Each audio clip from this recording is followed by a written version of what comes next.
An embattled police chief pioneering technology at the grocery store and lifeguards at Durand Eastman Beach.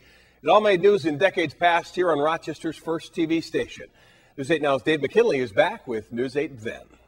10 years ago this weekend, after spending 2 years and millions in legal fees to get into the Citadel, its first female cadet lasted less than a week. Shannon Faulkner spent most of that time in the infirmary and then up and quit this week in 1995. My health was much more important than staying. But that same weekend, much closer to home, there would be no quitting. Someone else for whom the title embattled became apropos, as Greece Police Chief Merritt Ron suddenly found himself suspended from duty and facing a host of criminal charges. I'm the kind of person that if I was wrong, I'd apologize publicly and walk away.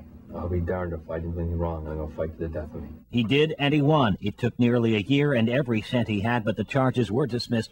Ron was exonerated, got his job back, and remains the town's police chief today. 20 years ago this week, when Rochester School Board President Darrell Porter headed a group opposing the expansion of prisons in New York State, lip-syncing contests, you might remember those, were at the height of their popularity this week in 1985. 30 years ago this week, when due to concerns about energy consumption, compact car sales were really starting to take off. Chevrolet, especially now with their new subcompact Chevette, is leaning to that direction. And we were first starting to see universal price codes at the grocery store, and not everyone liked it. This reporter's erudite spouse feels the machine has one major drawback.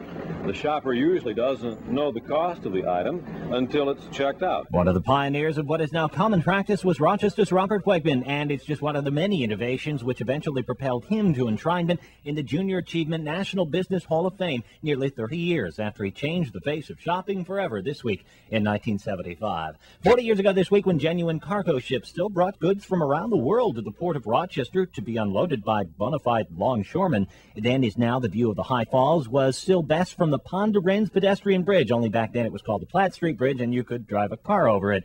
It was also back then that you could legally swim at Durand Eastman Beach. Look here, lifeguards and everything. So next time you hear a politician say it can't be done, you might want to ask them, why not? Why can't we do today that which you know we did before because you saw proof of it on News 8 Then?